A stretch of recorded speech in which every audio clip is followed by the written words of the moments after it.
Oke, yang penting juga kita ketahui teman-teman sekalian ada namanya indeks glikemik. Ini penting juga kita tahu dasarnya. Indeks glikemik ini adalah kecepatan makanan diserap dan diubah menjadi gula. Jadi begitu kita makan, dia langsung jadi gula yang dilepaskan di pembuluh darah. Seperti itu. Nah, kalau indeks glikemiknya tinggi menyebabkan gula darah cepat naik. Nah, ini bahaya gitu ya.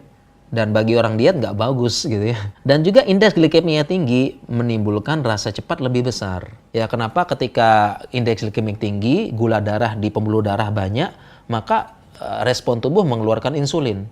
Jadi insulin banyak, kemudian darah tersebut segera diantar ke sel. Sehingga pembuluh darah itu jadi sedikit gulanya, dan ini dengan diantarkan gula-gula ke sel oleh insulin akan menyebabkan rasa lapar. Intinya, indeks glikemik yang tinggi itu menyebabkan gula darah cepat naik dan cepat lapar.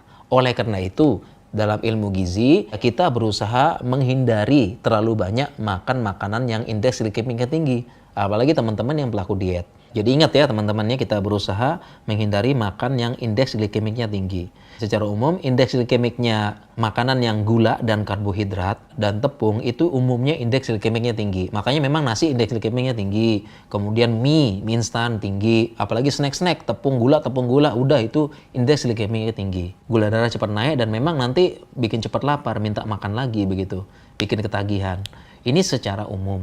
Secara umum lagi, yang indeks glikemiknya rendah adalah sayur, buah, dan protein. Jadi kalau kita makan sayur, buah, protein, itu indeks glikemiknya rendah.